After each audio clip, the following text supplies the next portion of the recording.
Abonnez-vous sur Eden TV officiel. Merci Nabino Ban Sobozolanda biso de partout Toyoki pe tomoni na bilili ndenge pe wali komona wana président de la République bazali katia ko menacer na ba combattant ou bazali na poto bazali ko menacer pour quel motif tozali koyoka bazali ko finga Kagame génocidaire. Est-ce que président Félix aza génocidaire pour menacer bato bazo benga iti lombo et consort image wana ezali image azali ko honorer mboka na biso to ezali ko kitisa mboka na biso. Chers compatriotes, le président de la République démocratique du Congo Félix Antoine Tshisekedi qui est président d'abord de notre pays et en même temps président il y a structure de Bengi Union africaine akoki ko mériter traitement ya modèle ya boye to et akoki ko mériter yango te to qui les sources qui bakangaki Bokechu Wayambo. Est-ce que ezali ya solo to ezali ya lukuta ezali ya lukuta? Alors j'en parle aujourd'hui na mwana mboka tozana ya kati na ye tozana ye na plateau awa toko bakisa les sources kaka buzoba oyo Kagame asali biso tokotika Kagame na kimia te poete azali mwana moko mutu makasi mingi tokopesa ye kolakisa ye ndenge nini baliaka pe bakoma munene pour Kagame akomi kosakana na bato mingi tokotikela etante le président Félix Asia lobela ki etoyoka ki lisusu a tozali koloba boye mai ya mokonzi nyonso ezali kosila tokoyeba te kosuka wapi bandeko balandi ntango akosisa émission toza awa mpona bino mpe toyambi mwana mboka oyo tobengi Dieudonné Kanyinda. Dieudonné, boni tata. Malamu ndeko kimi ezali Fachi Beton menacé na poto comme pas possible abimi mwana muke. Les géants d'Afrique, les présidents les plus géants de tous les présidents du monde, les meilleurs présidents du monde, Ali na kimia, sauf que badongolo miso bazanga kaka te. Un bloc de gens babengaka soi-disant ba diaspora, les sans-papiers, parce que la majorité de ces gens-là bakenda na mikili ya poto na mokanda IDPS o babwakela ngunda. Na yango siko lelo IDPS eza na pouvoir baluka nini ke ba statia ba réfugiés politiques o bazwa o kabatata mibimba mokolo a vivre kaka na foyer. Ye kuna kaka l'état lesaka ye ba sombelaka bambongo babengaka soki ya subsistance soki bambongo ya bana misala bakuna kozwaka basi ya bato kotaka bazemi assistance sociale kobotisaka bana ya bato sikoyo bato wana badongolo miso.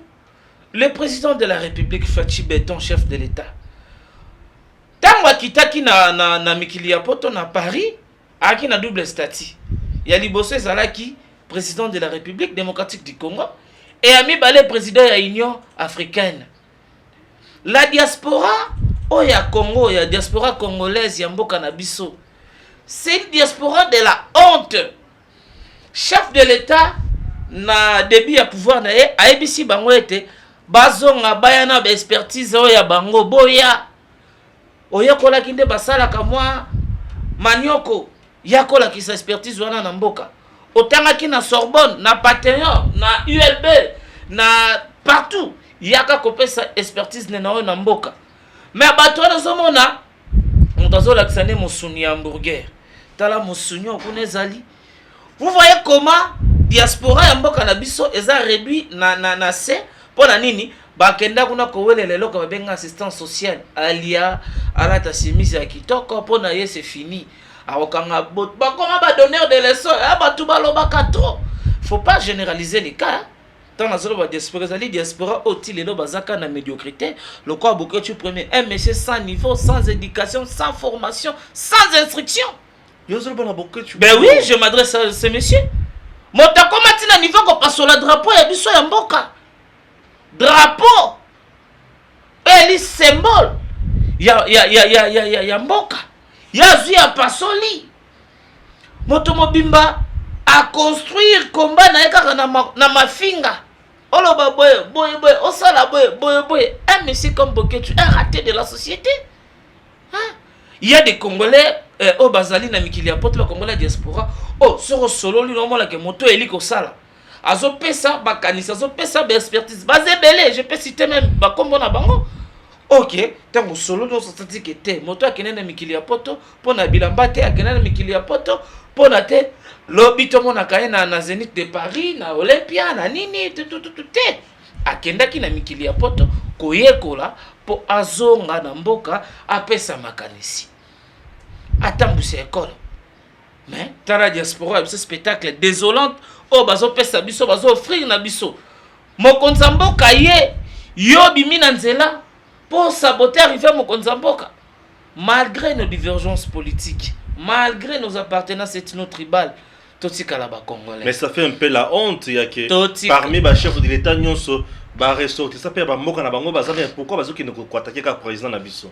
Non, Eli Badongolomiso, Batamite Mamabe, pour salir l'image, non pas seulement le chef de l'État qui est le symbole de l'unité nationale, mais aussi pour salir l'image de notre pays. Mais Nathan Kabila, et ça qui pire.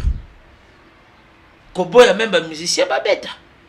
Quel rapport y a-t-il entre ce qu'il fallait pour Babeti concerne Aïe na Maramozo Salema Namboka? Quel rapport? Kalamingi teto soto bito songa moi sima moke et tumba ya bato ala pesala ki ete ala na mboka makambo ebele changer. Et tumba ba diaspora oya baza consciente. La diaspora consciente. Et ça diaspora est instrumentalisée, diaspora nani azo instrumentalisé oyo. Diaspora est instrumentalisée, hein? Nani yoli natanga bakombo. Yebite mto instrumentalisé diasa. Nani? Moto abinaka na terrain ya chango wana. Mobini wana. Instrumentaliser diaspora, a diviser diaspora. Diaspora Congo et la kalatoye bakate ke différence ya ba école ya la kate. Biso to toleke oh congolais ndeko nanga. Le diaspora comment diviser? Et comment diaspora kotoyo na diaspora kotoyo bato ba benga bataliba na diaspora ba pangistani. Tala biloko on a te utsoapi depuis kaka résultat élection ya mboka na biso diviser ba congolais. Oh mandat ya 5 ans ya pamba. Oh qu'après 5 ans et comment on m'a bondé ko loko alanga nzembe moko j'ai l'impression que image ya RDC bandiko beba. Est-ce que tu peux yoka revendication ya bato wana te? Mais bato wana tata mokonzi ko lali et bien que fachaza moko ya diaspora. Il a fait beaucoup de temps na mikili ya poto. Ali moko ya ba congolais ya diaspora. Au monde ba kemba ne balala na ba gare du nord ndenge balala na babula métro facha ebi ba mutu. Ayebi ndenge banyoko maka. Ayebi ndenge souffrance sur na foyer, ayebi de babwaka ngunda. Ayebi ndenge balukaka mukanda. Ayebi mutu asa mukanda te nani na telenganaka. Tant ayebi si bango ke bozonga na mboka. Il y a des gens ils sont en Europe, bazo vivre misère koleka mutana na matete. Pona matete okola la nzalo kota na quartier Mpudi robima na mboloko bokuta na mama sana yo ba peso damage rolia. Ce que bisanga lokwa na province lokwa ya Lille na France okinzala ogelia pa nani na change d'Élysée pas Sarkozy et pas ya Hollande akoye biso to Macron akoye biso ninya non déjà toi qui préparer ba peso revient tant peso Jeune Afrique autant voilà diaspora oya mboka na biso ne ba memi combat na C diaspora et biso tozana bam. Tu ne vois pas que c'est un message fort bazola kisake le président ne pas aimé sur le plan international. Non, le président est aimé sur le plan international, c'est un groupe de 4-5 personnes de Basangani ba éternel image ya président de la République. Mais na vidéo na illustration Gim Sazo pe service wana na zomona te ki baza muke baza ebele mituka la police de diaspora instrumentalisé. Dans la fin combattant bunda na kati ya bunda libanda te. Et ça le roi yo na lupangu la bino bazo menacer bandeko no pa ba étranger yo gangaka libanda bandeko nanga yaka ko bundisa bango na kati otsa maboko. Là je salue la mémoire des combattants courageux Arma Tungulu. Ah oui, muto bamba kabila libanga. Oh Arma Tungulu pa kuna ba bundaka na ba pomme na ba tomate. Motita ba tombaka na ba pomme tomate. Azala mundelo ayebi droit de l'homme ayebi respect des droits humains. Azo maîtriser non apaisez-vous. Toi vous n'avez esprit de mort. Oh soda ba ben esprit de mort. Au sali ba j'ai toto. Libanga pena na mutu pa. Venanga Martin Fayulu. Azala victime mutu efimba ya mama F Bazaiba. Azo baba na makolo. Président Fachika ko président de la République. Il a été victime ya ba marche à plusieurs fois. Bandeko nanga diaspora combat ya bino oto bundaki poto bengana Kabila ensemble Kabila kei toza sous na tante que biso na biso ba congolais to potanaka to bunda to bomanaka ça ne sert à rien na minute oyo ezali kambu lisusu te que ya kolo likambu lisusu te que ya tendance politique biso tout sangana to loba liloba moko pona ko bundela mabele na biso ya este oh lelo Kagame biso to monaka Kagame qui sont derrière Kagame Kagame c'est un instrument bazo utilisé instrument ndeto betera Nintendo otindi na gauche ken na gauche Kagame c'est un instrument tant Kagame azolo baké il n'est pas concerné son mboka neza concerné na génocide et ça les marana est na mboka na biso mais les plus grands généraux opérer na secteur rwanda sont des généraux qui parlent Kinyarwanda zalangi na biso tozonga na diaspora alors pourquoi interpeller Bokechua ya Mbomutu azana kati ya kosala lutte na ye bato bazomona lutte noble azokende liboso c'est lui le semeur de trouble de tout ça Bokechu ne fait pas une lutte noble la lutte noble elingi oloba kofinga bato Bokechu pas zonga mboka sa lutte noble ana awa na kati nana empêchanga ye to mona pe Bokechu te marche be Bokechu na nzela yi Bokechu na Kinshasa mais azape kuna bisika tazo les combattants courageux Arma Tungulu to mona ba Rex Kazadi ils ont bravé la paix sous la reine de monsieur Kabila à Kita na Kinshasa hein sous la reine de monsieur Kabila ya China Rambo Rex Kazadi a signé à Kita mais Bokechu alors Kita comment Aza ba conflit partout afinga kotoyo ye mutu moko les combats politiques les insultes nous sommes des responsables Bokechu en le voyant comme ça ne peut pas aussi devenir un ministre responsable dans le gouvernement. Je vous ai dit que Bokechu c'est un raté de la société. Un raté de la société, c'est difficile de le récupérer. Bokechu va être un ministre à charge des affaires inutiles. Il est mieux placé pour être ministre des affaires inutiles. Hein? Bokechu va être on peut les créer. Ministère va créer selon les besoins de la population. On va créer ministère selon les besoins. Comme ça, Bokechu la population zoloka Bokechu ministre. Ah, on a la charger à bandeko betara winner, bandeko fekodi, batele marana batere, tout na Kinshasa na ba 20 mai. Bokechu sera le ministre à Batouana. Oh. Oui. Donc ils auraient mettre Bokechu en cause. Mais Bokechu d'abord sur le plan intellectuel. Bokechu à quel niveau? Bokechu il a fait, je crois, si je m'abuse pas, plus de 15 ans en Europe. Est-ce que tu peux tenir une phrase correctement en français?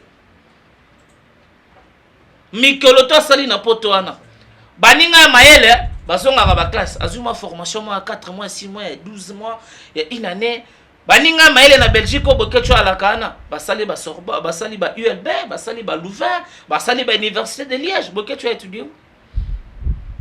Et Bokechu en le voyant comme ça à part les insultes ndena zolo babwe sur la vidéo la moindre des choses elle faire il va faire ezaka kofinganga pour débat d'idée ba royate. Bokechu kofinga te bazonga no débat en duplex débat d'idées autour d'un sujet bien précis Bokechu koyate yaza mopandisa ngote hein beta mondenge bata débat nga Bokechu peu importe na langue nyonso ya lingi danseur suédé mutabwa ki sengunda mutasala ka kende kuna danseur wa yoloti ya dansero ya abinela Mobutu na impère abineli Kabila abineli Jean-Pierre Bemba alukaka moyani na obinela Fachi po ba pesa ya bokonzi ko ka papa responsable mazobina mokonzi Kabila pesinga mosala libumu na ngai kondaki Bemba kuna place azali bakatala bako soka bime Bemba yo na Kinshasa ka kotala Bemba. Il n'y a pas l'avenir après la trahison. Après la trahison c'est la mort. Elle biloko bateme ba souffrir. Moi la moso alaka boto la partie ya papa ba tu ko ba souku nene kulu. Ateki makelele, la vérité elle est têtue. Imaginez Macron à côté de lango ya RDC ya komona que population oyo Félix Azokamba. D'abord la RDC comme un État. Nous avons de très bonnes relations avec l'État français. Nous entretenons de très bonnes relations. Et le président Macron a beaucoup de respect dans notre pays. Et sur le plan diplomatique, notre pays est vraiment au créneau. Parce que nous sommes, c'est nous qui dirigeons l'Afrique aujourd'hui. Et c'est nous qui dirigeons l'Afrique. C'est nous qui dirigeons l'Afrique, nous les Congos. Voilà. Avec Fachi qui dirige l'Afrique. Très bien. Et tant que acte ya barbare, acte civique, eux ça appliqué, utilisé par nos compatriotes congolais. Congolité fait quoi partout, hein. Mais bah toi on a et puis bah toi même sous solo quand même bien va combattre. Azola bela mboka na biso na poche na passeport français. Non mais aujourd'hui ma passeport on a ba vérité bimia wa na lobela on a retourna ngokala na lobela ngokala mingité bah toi na bangone mutu ba somba kanyonso pona ba congolais bazana kata kitasa malgré ba changer ba nationalité et on a kaka bango wana nde mutu malade na famille bangone mutu ba kosala tata mwasa zobela bangone mutu ba kutinda mbongo leki azoke ne classe te bangone mutu ba kutinda mbongo mama akufi bangone mutu ba kutinda mbongo cercueil o matanga boye bangone mutu ba kopanza matanga o morgue kaka bato na mutu ba sala kabilo konyo so yango se peut ça fait kanda tant ba konzela bazoko ko sala makambo malonga te. Sur ce point je suis tout à fait d'accord avec eux parce que la diaspora congolaise bakoma kiawa mwana po asisa kelasi il faut benga no kwa kana poto tata poto basali musala makasi batindaka mbongo. Oui, là nous sommes conscients, mais surtout bito sala étude diaspora congolaise na diaspora ya bamikili msusu ya Afrika o ba vivre en Europe tokoza lokola la diaspora ouest africaine. Batona bana ba innovation makasi na mboka mais bango pe ba facilité bango tâche batona la kaka cher biloko cher la douane ko investir na mboka ndenge nini soki kutolobi li solo ya douane. La douane la plus chère au monde c'est la douane congolaise, bien sûr. Yango to est privé pe ba diaspora na biso baya ko investir climat d'affaires na mboka ya mabe uta kabila lelo la habité ce que changer. Mais ils peuvent changer ce genre des histoires. Diaspora na biso aujourd'hui, la diaspora, les Congolais de la diaspora sont dans toutes les institutions de la République. Aujourd'hui. Surtout dans la présidence, ils sont dans toutes les institutions. Je peux aller plus loin pour dire que c'est la diaspora congolaise qui dirige les Congos aujourd'hui. Jean-Marie Lukulas, c'est un Congolais de la diaspora. Il peut créer aussi une loi. Il peut créer une loi pour quoi pour la douane, pour quitter sa douane. Et ça va comme volonté politique. Ils sont nombreux dans le Parlement, les Congolais de la diaspora. Hein? Missou Bazara, un Congolais de moi au Congo, mais depuis au Canada. Mais à Congo, comme un vérité désir. Mais il y aura déjà Congolais de moins dans le Congo. Aux autres plus dans le Canada. Mais si comme on a vu ça Congo qui est dans le Canada, on a plus aux Congolais de moins. Hein? Ce qui est dans le gouvernement.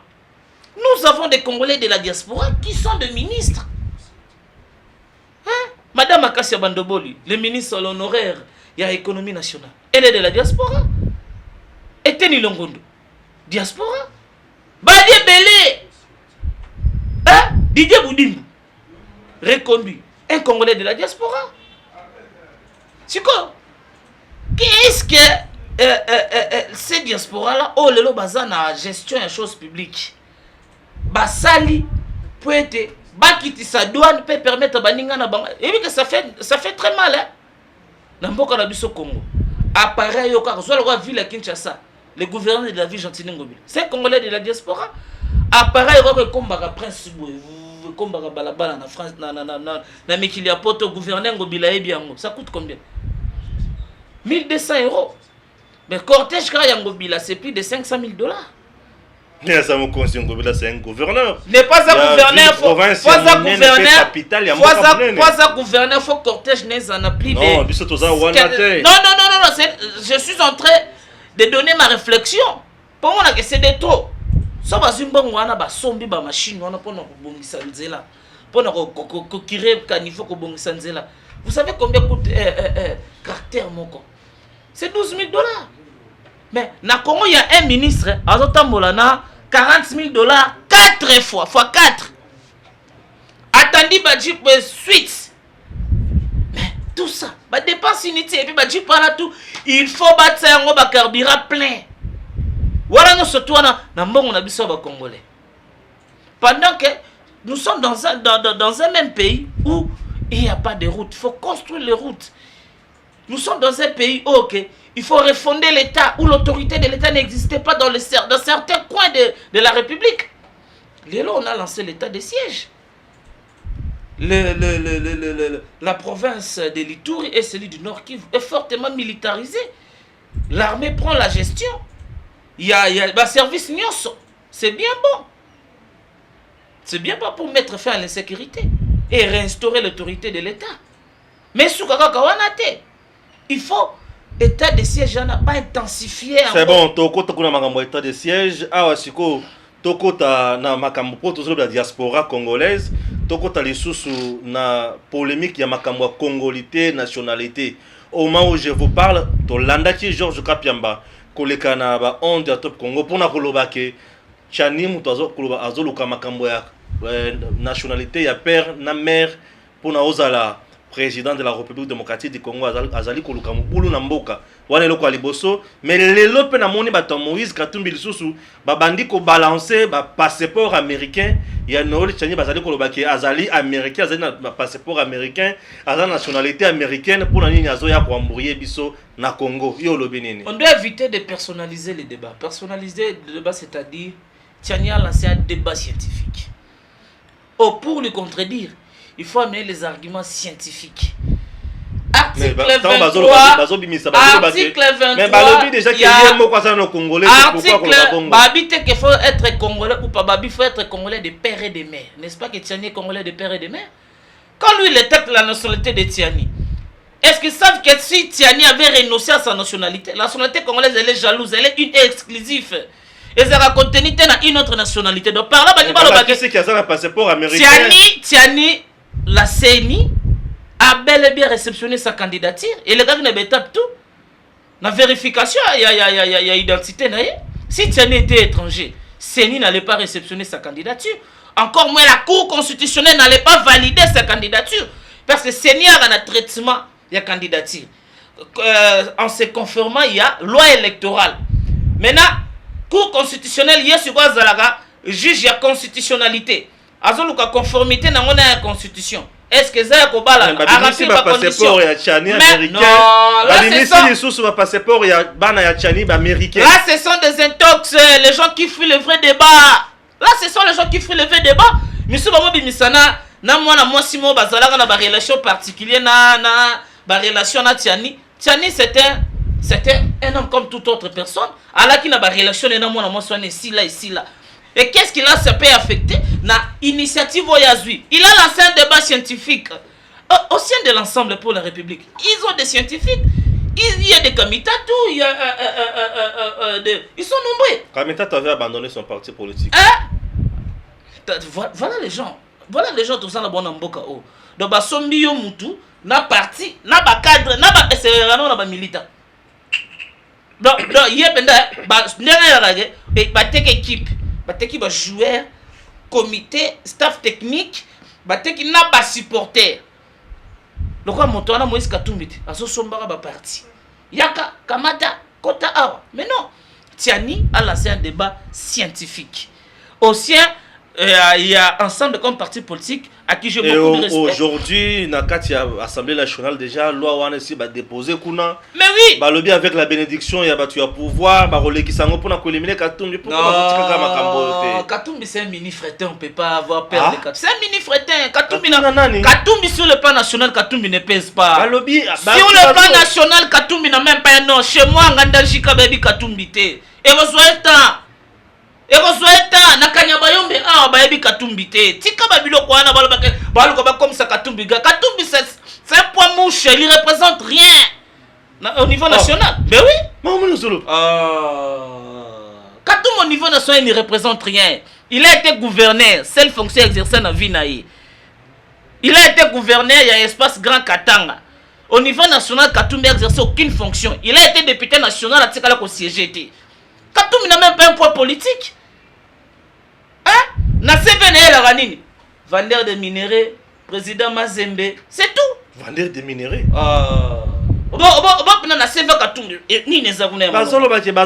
Bazana katia ko éliminer candidat populaire reconnu. C'est comme ça qu'il a fait croire aux gens que Kabila lui a refusé l'accès pour être candidat aux élections. kobanga na moko kobanga ya Katumbi moko Katumbi ya suki na Zambie akoma même pas na zone neutre na Kasumbalesa na frontière wana eza un espace mer ya zone neutre eza kana katikati wana Katumbi bayebisi le soko koti awa bakokanga tellement moto abanga na boloko ma pikeni piki rappelez-vous baningisela mkem na affaire sur mbangu. Oh, je suis malade. On a vu Katumbi partout sauf à l'hôpital. Il y en a dans stade de match à Barcelone. Il y en a dans match à Mazembe. Mais Bimagi Razobela. Katumbi c'est impéré. Katumbi ne peut pas représenter la nation. Hein? On a confronté marche. Justement, Katumbi na marche. Kaka Barala la Muka Basengi marche. On a fondation Kakatanga et Peki Singana Bimatala. C'est quoi le leader à Bongo Babi Misaye. Non, il y avait déjà un complot pour le tuer. Quel complot? Lui, il est mieux renseigné, mieux renseigné. Et puis voilà, il y avait ça là qui a été Katumbi, faut pas faire ça. Fait Katumba moi qui merci place Baza. C'est son parrain politique. C'est lui qui l'a rendu politique. Katumbi il vendait des minéraux il était commerçant en Zambie, bah il n'a pas Katumba moi qui. Hein, Kabila l'a fait de lui ce qu'il est aujourd'hui. Bah tu vois place Baza faut pas adorer Kabila. Oh, les Katumbi, les Kamita, tous les Francis Kalombo. Kabila les a facilité de tout avoir. Jacques promettre que ceux qui m'accament comme l'Assemblée nationale et Amibé comme Obekouane. Mahame Robeba. Jacques Ndala lui-même a été incapable de se faire élire député dans ce pays. Il sera en mesure de mobiliser les Congolais bâtons dans le palais du peuple. Quand on parle de choses sérieuses, il faut aussi parler de personnes sérieuses. Il y a ça sérieux. Non. On parle de choses sérieuses. Il faut aussi parler de personnes sérieuses. Qui est Jacques Ndala dans ce pays? Pour dire que non, ceux qui va m'équiper au monde. Ça, c'est une menace. Alors, ça, au sein de la République. Ceux qui battent résistants, bateau pendant que Babimela Kabila Liboso, Beta Boma, tout à qui m'avait. On peut citer les Jacques Ndala. Jacques Ndala Bundé Tumbani Namboko. Jacques Ndala le parcours n'a bandaka. Babi Sondega bandaka. Qu'est-ce parcours? Instabilité politique eza motoana. Alaka pas mende. À se retrouver à créer le remords ceux qui carré clip ceux qui n'y carré cube magie ceux qui cube magie ceux qui n'y carré cube magie pas kimi pas il y en a se retrouver na pas Katumbi. C'est quoi un Jacques Ndala il nous dit que non ceux qui va meki lui va faire quoi? Peuple congolais benato kitana benato tonda les résistants congolais. Hein? Bato penda ke tolongola Kabila minu nkoi tolobuka minu ya Kabila romambwa kopal obongo yena Jacques Ndala na kitapenda bena na force d'action du Congo. Ceux qui Katumbi loi wane l'équipe mobulu ko bimana mboka kimé aux la loi d'abord elle est impersonnelle. La loi ne peut pas être ciblée une personne. On doit garder le caractère impersonnel de la loi. La loi elle est impersonnelle. Bakaya la loi te pona mutu. Katumbi balobaka quelqu'un qui se sent piqué connaît l'affaire. Katumbi il est conscient que ceux qui l'ont les qui n'a pas salé les sous candidats. Et alors quand on te le cabel éliminé Katumbi même si batté candidat. Bako voter wapi? Alors na Kinshasa biso bata vita toyebi boyebi to kana na kanda neno na Kinshasa baby sa football na biso. Joueur to sera brûlé na Kinshasa tindé na Mazemba étouffé. Siko Katumbi alors na kina côté là na wapi? Bato non na ti wana non ba coordonner na kini azui mona kamita taté incapable de remobiliser mona na bima sénatrice na mboka na bongo kuna na bandundu na kwilu soki na kwango côté kuna côté tata na bango akenda ba voter na suffrage indirect pour na suffrage direct ba koko bimate ko lunga pe na ensemble pe ko lunga pe na gouvernement ça malokonde makambo déstabiliser. Il y a aucun député élu au nom de l'ensemble. Citez-moi le nom d'un député élu au nom de l'ensemble. Il n'y a aucun député élu au nom de l'ensemble pour le changement ou pour la République. Quand combat député il y a des députés élus à G7, AMK. Bango se reconnaître ensemble politiquement. Vous avez bien dit politiquement. Et ça le roi va partir. Et ça le roi Bitumba qui n'a pas FC7. Mais le droit est là pourquoi? Pour encadrer les politiques. Si les politiques n'arrivent pas à trouver les problèmes, on se réfère où? À la loi. Qu'est dit la loi? Vous pensez pendant que l'excellence ministre d'État en charge des affaires étrangères, le Wario Christopher Lutundulo, à côté de Kapenda et Katona, et pas là, Bavantira Katumbiana. Lutundula a été élu dans ce pays sans label à Katumbi. Aza parmi parlementaires oumela na Assemblée nationale. C'est bon. Prenons le cas où le dossier KK. Tout le monde a Katumbi, tout le monde a Kagame. Kagame a mis la RDC à genoux, tout le monde panique. Le président Télémi. Je vous ai dit, faut pas voir Kagame, il faut voir les gens qui sont derrière Kagame, les impérialistes. Kagame, c'est un instrument. Ceux qui se focalisent pas Kagame, tu opères de sens en combat. Il faut maintenant voir ceux qui sont derrière Kagame. Parce que Mbokana Rwanda, la population est Kinshasa, Kinshasa n'y a sauté ka. Quand tu es na Tchang, surtout Koti Kigali Tutondi. Taraka na demi-finale. Sur une quart de finale, il y a Chan, en 2016. Tu as un match na Kigali, mais tu as un stade collé à Rwandais. Donc, c'est pour vous dire que Rwanda, ok, il y a des gens au Ils sont puissants. Non, Rwanda n'est pas puissant. Tout autour, Nayende va rendre puissant. Impérialiste. Bateau Bazana, pour exister, pour évoluer, il faut minérer à Congo. Maintenant, qu'est-ce qu'il faut? Il faut monter, il faut monter les groupes armés à l'Okuta.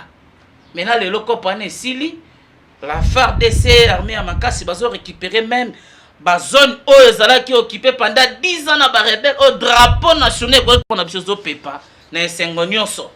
Ba maman bazongeli bilanga. Kagame bien ngakopé Sili. Na repé ce rapport n'est pas bakonzinanga. Il doit chercher à se victimiser. Ba propos à Kagame là, c'est un aveu. Comment vous faites quand vous bandi bilobaloba Batuniote Kagame. Il y a un chef de l'État lobby, il a été très sage, un grand diplomate. Les gens attendaient à ce qu'il va déclencher la guerre. Non, c'est un grand responsable. Non, les gens disent aujourd'hui qu'il a peur de Kagame. Non, c'est un grand responsable en diplomatie. Parfois, il faut savoir séduire tes partenaires. Tant que ça, ganga. Fachi Bomaliba, le FCC cache. Fachi nous répondait quoi? Nagobo Maliba, le FCC cache. Aujourd'hui, on parle encore de FCC cache. Il ne faut pas aller dans des agissements brutaux. Il faut aller mollo. La diplomatie, c'est aussi la sagesse. La diplomatie, ce n'est pas l'agitation. La diplomatie, c'est un coup sur coup, malgré la diplomatie, c'est un rapport à réciprocité. Rapport à réciprocité, et ça différent, na coup sur coup. Oh, la guerre sera longue et populaire. Non! Avant de déclarer la guerre avec un État, il faut se rendre compte que je suis fort. Il faut se rendre compte, hein? Talana Simana. Puis Talana Simana. Et le chef de l'État hier, il a été clair. Je ne suis pas là pour commenter les propos. Il y a homologue Nangaï, président Kagame. Il s'est limité là, il a évité des polémiques inutiles.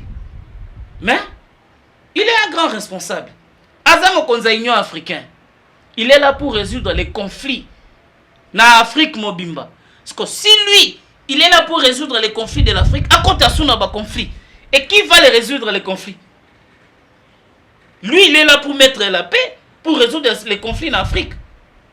Maramba, Soudan et Égypte. Rwanda na Ouganda. Parce que y a un côté sur un conflit. Est-ce que vous réfléchissez? Discours de Tata Mokonzi Alobi, interview, c'était sortie diplomatique Moroboé. Faut être un diplomate. Pour être un diplomate, ça les gars que l'extérieur en relation internationale à Inikine, ton IPN, ton dernier belé. Comment bon, mais c'est l'ambassadeur, la diplomatie c'est l'homme, mais c'est inné. Fatih né diplomate. Donc il a le langage diplomatique, tout Athéna qui lobby. Et voilà, peuple congolais bazana kimia. L'air n'est pas encore Yaroluka. Qu'on lance guerre contre les Rwandais. Rwanda Zamboka Motoko Zoyango. Dans 30 minutes, au Botoli Rwanda, on est comme 26, combien de provinces? 26, hein? 26 provinces. Et comme 27e province. Rwanda, on a Mobimba. Tu quoi annexer tu élargir carte Nabiso. Au moment où bazana poste baboto la biso bakokate baboto la déjà état de siège on a balobi ba il faut baya ko cha biso maboko Yo monde. On est à baiser de Jida Rwanda Linga Pesabiso. Parce que c'est qu'il est cité, il est pour beaucoup dans ma combat Est. Rappelez-vous dans ce pays. Bah cracher malamoko sur docteur Mukwege. Rappelez-vous, ah j'ai aimé le chef de l'État. Le chef a dit. Il a témoigné son affection à ce grand homme. Prix Nobel. Docteur Denis Mukwege. Il a le soutien de tous les Congolais. Les problèmes à rapport au mapping, le rapport au mapping n'est pas un rapport congolais. C'est les experts des Nations Unies pour les crimes qui commis dans Mboka Nabiso. Balobiete, il faut une juridiction spéciale pour nous juger terre wana. Mais comment Kagame a s'agiter? Agitation Kagame ou tu wapi? Hein? Koluka même qu'on s'attaquer na prix Nobel. Docteur Denis Mukwege, il a le soutien de tous les Congolais. Tous les Congolais. Mais si on a la victime dans l'hôpital, il y a pas réparer ba maman, mais rien à rappel d'accord na terme anaté. Nos mamans ne sont pas une chose à réparer. Hein? On ne répare pas un être humain, on soigne. Faut penda nuancer, faut pas éviter un terme wana. Hein? Ce ne sont pas des choses à réparer. Que téléphone ne pas réparer. Non, ce sont des êtres humains. La maman n'a pas violé. Donc docteur Denis, il faut vraiment retirer un peu ce terme-là pour réparer ma maman. Mais dans tout, nous vous soutenons. Bokonza Kabila Baboya même qu'on l'accès image à prix Nobel en direct. Il a honoré notre pays. Prix Nobel. Combien de mamans qui violent dans l'Est? Oh, il y a fait ça besoin. Dans l'hôpital, on est un panji. Et les loyaux, à comme objet, à comme danger permanent pour les Rwandais. Rapport mapping. Il y a les rapports. Il y a Bissou et Congolais. Tout le monde qui sont cités. Le chef de l'État lobby. Même ici dans notre pays, les juridictions nationales, dossier pour crime, terre et crime est ils seront sévèrement punis. Ils seront sévèrement punis. L'état de siège, objet de soutenir, objet de la sima ma pinga, tobika kake, peuple congolais nyoso, polikambia FARDC. C'est une question, il faut mettre tout au pied autour d'une table. Et ça, les Kambouya, Fatite, Mozitute, Fayoulute, malgré bateau, balakaka, ko déstabiliser, mboka, ko créer insécurité, comment marcher sous contre l'insécurité, balobagi, ko installer. Bato badongolomiso, bato migo tolo babandoki. Omo konzamboka abagi bandoki. Kofinga nde ko leki mikolo. Kofinga non, solo abi ko zando ke insulte, des qualificatifs. Kofinga. Ezala wa bisinga ke na za mwindu. Kofinga ngate? C'est une qualificatif. Ah, kofinga. Ba fingi mutute ba bozandoki. Hein? Babi ke ozandoki ba fingi te kibindo ka batangi na babi baza bandoki. Lelo zo kasusu na ese bandeko bazo kufa. Bandeko na biso ba musulman. Vous devez faire très attention. Parce que auto monaki, ezalaki naissance état islamique l'ingebotam. Kabera yangwa. Balingaki ba créer soulèvement populaire. Mais heureusement, peuple congolais qui très éveillé, bandeko na biso to benga ba wewa, ba sungaki ba iba police, ba kangaki batuana na maboko boye. Na este, na Beni, on a tué à balles réelles des imams responsables de la mosquée à Mineni. Ils étaient suspectés. Il y a des détention illégale, il y a des armes en fait. Batona ba musulmans. Côté la Kinshasa, des groupes Bangi Bunda pour créer un soulèvement populaire. Commandité par un ancien responsable de l'église de Église islamique au Congo. Comment ça? Oui. Mais tu dis que bakangi soba officier moko na kanko Congo. Cheikh Abdallah Mangala. Na benga kiyo parce que na yebi yo bien. Wali moto Kabila. Ta Kabila c'est le cas. On vous doit beaucoup de respect. Vous devez calmer vos troupes. Acte Tomona Kiwana, ça vous honore pas. L'islam c'est la soumission totale. Il y a un seul Dieu. Soumission totale à un seul Dieu Et même rappelle biso na soumission ya mibeko ya autorité établie, car tout pouvoir vient de Dieu. Mais comment une religion beaucoup matina point wana. Et ça makambo so ba gérango bien té. L'État congolais doit s'impliquer. Question automatique na biso ya suka avant aussi ces missions, et ça y a que na niveau ya Sénat, le Sénat commence à compliquer, j'ai l'impression. Justice Namboka, bazana pour savoir quand on matata pogno, pourquoi? C'est ce que les gens disent. Matata pogno, vous savez, parmi les inventions salement au Congo, na Mokili, matata pogno photo de ça une liste, il y a le meilleur inventaire du monde. Inventaire qui toko bongo. Matata pogno, aza sel mutu oyo, depuis Mokili zala, mutaloni masangu, na bukanga lonzo, aboti université. Bino zola kana eloko wana musala mutwangani oyebi ki matata pour banda ofuta na musala quand même 4 ans premier ministre quand même il avait un salaire bandeko balandi bandeko bana mboka ba chef omoniendo Geraka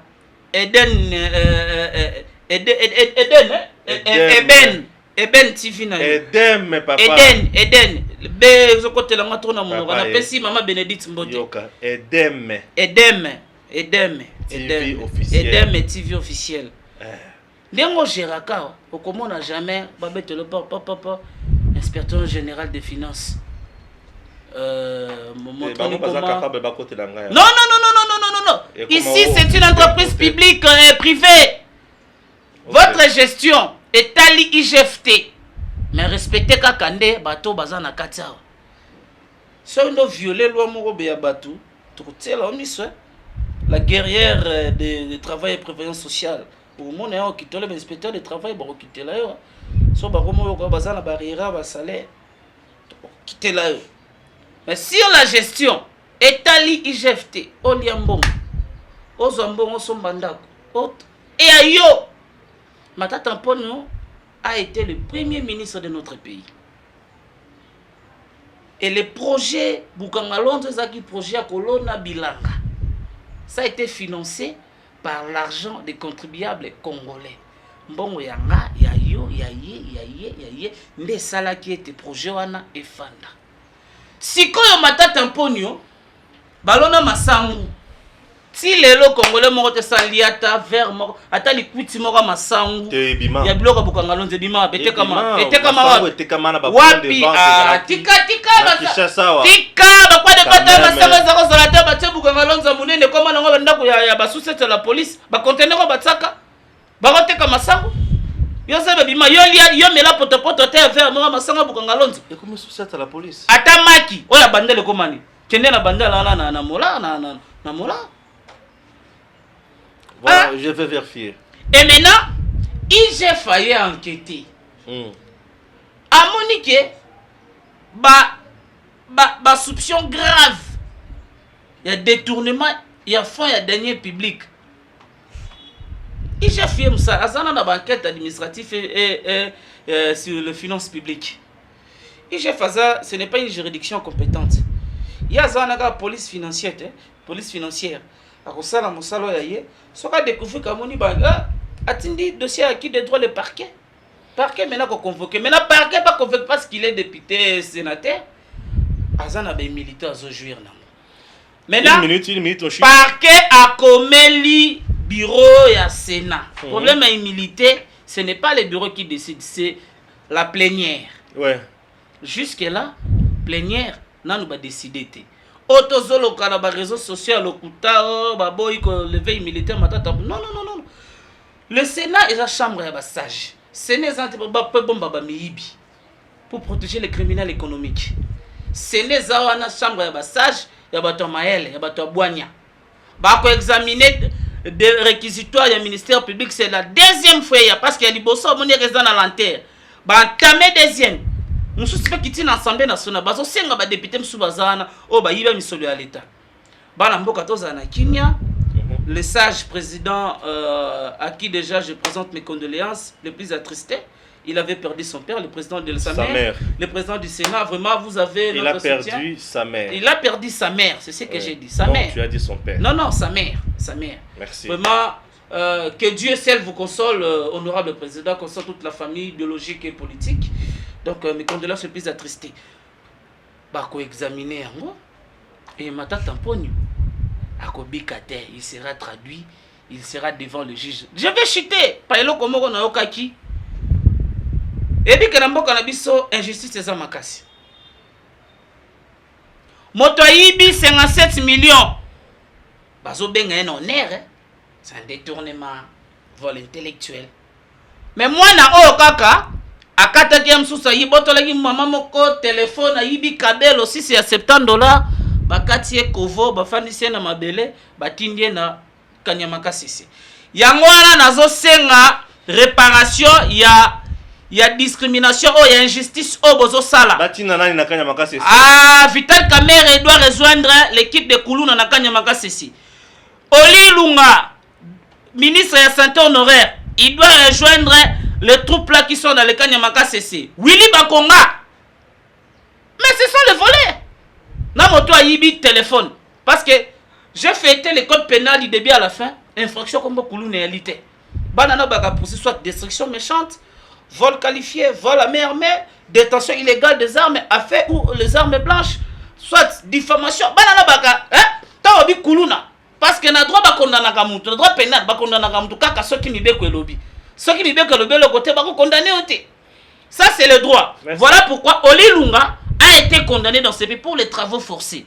Nous voulons aussi voir Oli Lunga bakate kovo, bafandisi na mabele, nde bana na bafandaki, batinda na buka na Kanyamaka CC. Tolia Masangu, po bana na babinini. So biso to buka, Vital Kamerhe, Willy Bakonga, Matata Mponi, Oli Lunga, batiaka na basaki. Baonde bataka na bacharger na basaki po batinde la biso. Ce sont tous des voleurs. Si ko commande ni moyido ayibi ka téléphone à boy.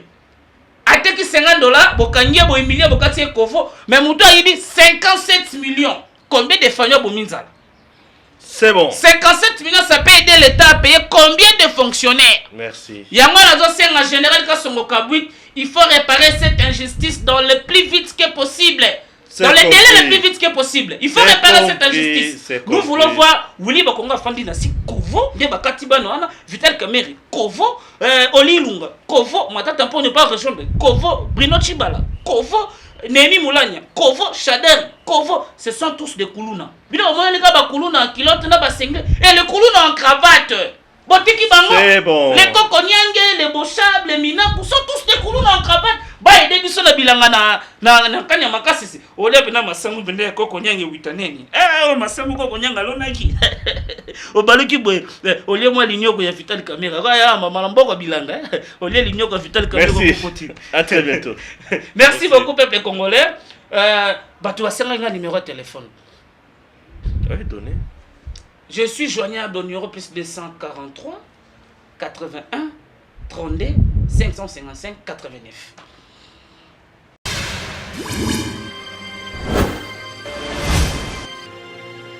Abonnez-vous sur Eden TV officiel.